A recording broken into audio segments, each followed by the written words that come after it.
What's up? My name is Jack Murphy, and 3 years ago today, I started this dividend investing portfolio where I've been investing $50 every single week, except for a small hiccup last month.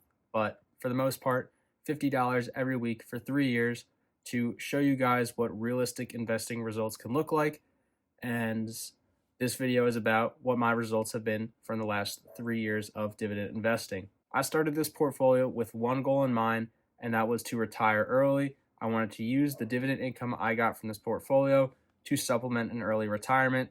Now, that doesn't necessarily mean I would not be working, but it means maybe sometime in my late 30s, early 40s, I could pick up an easier job, start a small side business, do something that makes a little bit of money, but then have my dividends supplement that income to make it enough to cover all my expenses. Really, this is about freedom, freedom to relax, and that's why I've been investing for 3 years and hopefully many more. So today in this video, I'm going to show you what my first 3 years look like, compare it to year one, compare it to year two, and show you the overall results from 3 years. I think this is a pretty attainable portfolio. This could be your sign to start dividend investing. I highly suggest doing it, but there is a slight caveat compared to my 2 year anniversary video. I've kind of changed slightly in my strategy since then. Now I do realize that I have a lot of years to grow this portfolio, and it is advantageous for me to also try to incorporate growth, including dividends, but also just stock growth into my portfolio. I have done two portfolio reallocations in the last year, the last one being a week ago and the last video I posted, so check that out after this video. But the goal of these reallocations was to focus on dividend growth and stock growth, and that's how I'm trying to incorporate growth and dividends into this portfolio. But that was last video, so let's go over the game plan for this video. I'm going to first go over every position in my portfolio. I'm going to talk about my returns. I'm going to talk about how much I get in dividends from them, and then I'm going to go over my dividend results. So how much I've gotten dividends in year one versus year two versus year three and overall. And lastly, I'm going to talk about stock growth. How did my portfolio perform growth-wise over the last 3 years? How did it compare, or how did it do in year one, year two, year three, and overall? And I compare that to the major indexes like S&P and Dow Jones, so you can see how my portfolio stacked up to them. So let's go over all the positions in my portfolio. Going over the positions, I'm going to use this graphic. The bottom part is from Snowball Analytics and has a lot more of the stats for my portfolio, but I picked some highlighted ones on top I want to talk about. So the first position is SCHD with a dividend yield of 3.54%. And in my portfolio, I get about $70.35 a year from my position, which is about 70.7 shares, and it's worth roughly $2,012. My cost per share was $25.96, and the total profit my position has made me so far is $253.73, about 13.8%. The next position in my portfolio was Altria Group, ticker symbol MO, and it has about a 7.06% dividend yield, and my position makes me about $68.78 a year in dividends. My position is about 16 and a half shares, which is worth roughly $974.15. My average cost per share was $48.54, and the total profit I've made from this position is $211.67, or roughly 25.9%. The third position is Realty Income, ticker symbol O, and the dividend yield is about 5.5%, and my position makes me roughly $57.12 a year. My position is about 17.6 shares, and this is worth roughly $1,030.93. My average cost per share was $57.15, and my total returns were $91.72, roughly 9.1%. My fourth position is Chevron, ticker symbol CVX, and the dividend yield for Chevron is roughly 4.38%. The income I get per year from this position is about $44.94, and that position is about 6.6 shares, worth roughly $1,027.17. My average cost per share was $151.06, and the total profit I've made is about $45.08, roughly 4.5%. My fifth stock is JP Morgan, ticker symbol JPM, and the dividend yield is about 2.06%. The income I get from my JP Morgan position is about $22.54 a year, and my position is about 4.5 shares, worth roughly $1,092.17. My average cost per share was $207.96, and my total profit is about $170.15, roughly 18.1%. The next stock is Regeneron. Now, this used to be just a growth position in my portfolio, focused on long-term growth, but they recently added a dividend in February of about 0.5%. Got to start somewhere. And the income I get from my position per year is about $6.36. I have about 1.8 shares worth $1,278.19. My average cost per share was $880.39. And the total profit in my portfolio for this position is actually negative right now, negative $312.32, roughly negative 19.6%. Long-term position, you got to keep dollar cost averaging. Not every position is always going to be green, but if you believe in it long term, you keep dollar cost averaging, you should be good as long as it is a good position. The seventh position in my portfolio is Microsoft. The dividend yield for Microsoft is about 0.84%, also more of a growth position that also happens to pay a dividend, and my income per year is about $5.18 from my 1.5 shares, worth roughly $613.60. The average cost per share for me was $401.23, and the profit right now is negative $11.33, or negative 1.8%. Still around the price I bought it at, a little lower. Just going to keep dollar cost averaging, and long term, I think I'll be good. The eighth position in my portfolio is Visa, ticker symbol V, and Visa's yield right now is 0.69%. My position brings me about $4.29 a year, and that is from 1.8 shares, worth roughly $628.24. My average cost per share was about $275.81, and the total profit for my position right now is $127.97,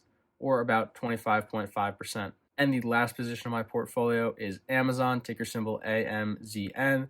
And this actually does not pay dividends. This is purely a growth position, so no yield or income. I have about 3.8 shares worth about $757.07.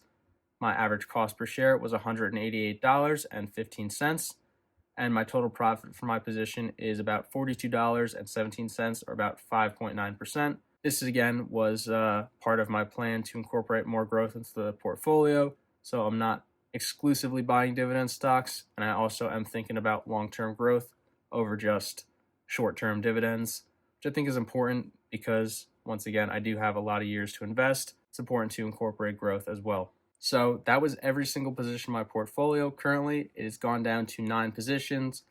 Last time I made this video, it was closer to 20. I don't remember exactly. I think it's better to have more money in each position and a smaller portfolio than spreading out over a large portfolio. When you have like less than $10,000, it's hard to have 20 positions all be meaningful. But let's talk about the dividends, because I know no one was able to add up all those in their head. If you did, that's pretty impressive. But we'll go over to my Excel spreadsheet from the last yearly update and look at it now. So as you can see, from March of 2024 to now, I made $262.61 in dividends, roughly an $80 increase from last year, from year 2, where I made $180, and a $200 increase from year 1, where I made $67. Clearly a lot of dividend growth happening there. And if we add up all time, I've made about $502 in dividends over the course of 3 years. You can see where the growth happens if you compare it to 2022, where in March I got $2.25, April I got 86 cents, May $2.45. A lot of single digits in 2022 in terms of dividends. Then if we look at 2024, the last couple months, I have months where I'm getting $37, $35. I'm going to be breaking $40 a month soon. It's going to seem like not a lot at first, but you just got to stick it out for the long run. I'm only 3 years in and seeing this much growth. Imagine what 5 years will look like, 10 years, 20 years. When I'm 40 and I want to retire, can you imagine how much I'm going to be getting in dividends? I don't know that number, but I know it's a lot. I'm really excited. So patience is key with this thing. The spreadsheet is still young, only 3 years. So it's going to be cool to look back at this even farther in the future, but this is where we're at now. If we go to my portfolio tracker, we can also look at some of my other dividend stats. So the yield of my portfolio is 2.97% or 3.1% yield on cost. My yearly dividends come out to $279.51, and we will probably see $300 in yearly dividends by the summer, I would say, probably by the summer. That also comes out to $23.29 monthly. So that's how the dividends are looking as of year 3.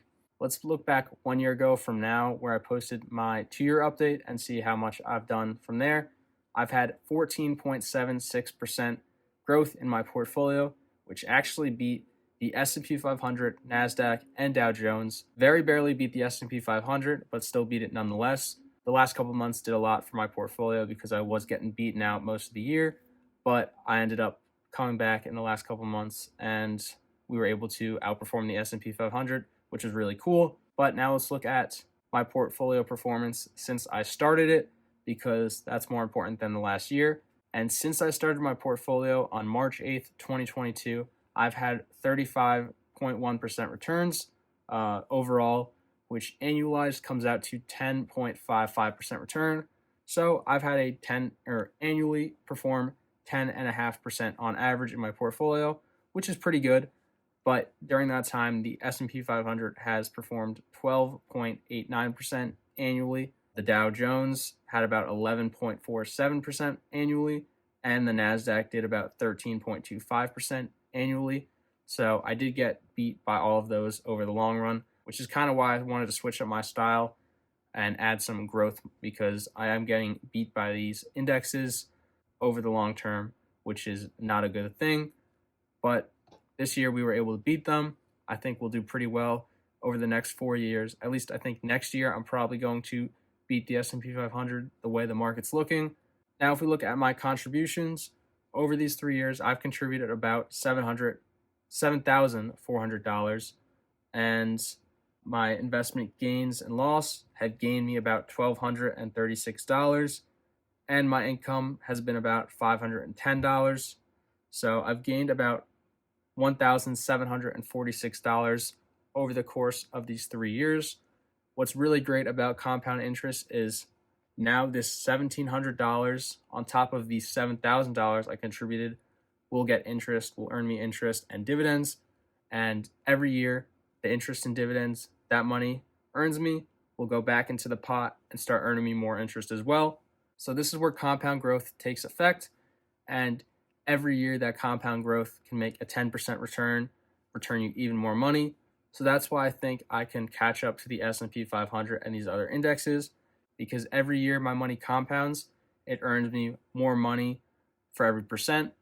So if I have a really good year next year, that's going to return me a lot more money than the last 3 years.